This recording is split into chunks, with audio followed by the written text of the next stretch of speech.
আসসালামু আলাইকুম। সবাই কেমন আছেন? আশা করি ভালো আছেন।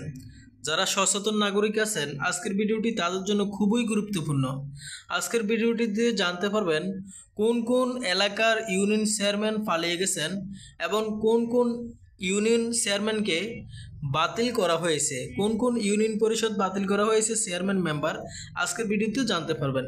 তো তার আগে আপনারা এখানে একটি হেডিং দেখতে পাচ্ছেন, জনপ্রতিনিধিরা পালিয়ে যাওয়ায় প্রশাসক নিয়োগ, স্থানীয় সরকার উপদেষ্টা। অর্থাৎ স্থানীয় সরকার উপদেষ্টা ঘোষণা দিয়েছে যে জনপ্রতিনিধিরা পালিয়ে যাওয়ার কারণে প্রশাসক নিয়োগ দেওয়া হয়েছে। এটা ইন্ডিপেন্ডেন্ট নিউজ এই নিউজটি করছে। এটি একটি সত্য নিউজ এবং অথেন্টিক নিউজ।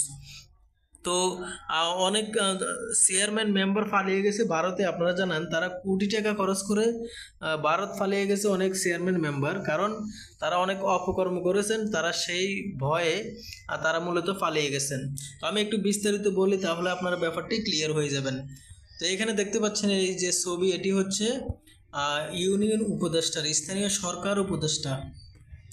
স্থানীয় সরকার পল্লী উন্নয়ন ও সমবায় মন্ত্রণালয় এবং ভূমি মন্ত্রণালয়ের উপদেষ্টা এ.এফ. হাসান আরিফ বলেছেন, ফ্যাসিবাদ সরকারের পতনের পর সিটি কর্পোরেশন, পৌরসভা, জেলা পরিষদ এবং উপজেলা পরিষদের অধিকাংশ প্রতিনিধি গা ঢাকা দিয়েছেন।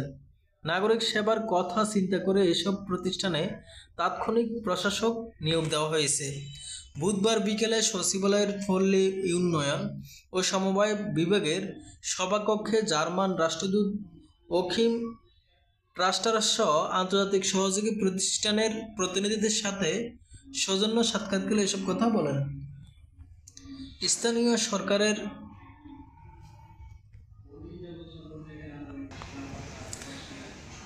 স্থানীয় সরকারের জনপ্রতিনিধিদের অপসারণের পর নাগরিক সেবা ব্যাহত হচ্ছে কিনা এ বিষয়ে মন্তব্য করতে গিয়ে উপদেষ্টা বলেন, ফ্যাসিবাদ সরকারের পতনের পর সিটি কর্পোরেশন, পৌরসভা, জেলা পরিষদ ও উপজেলা পরিষদের অধিকাংশ প্রতিনিধি গা ঢাকা দিয়েছে।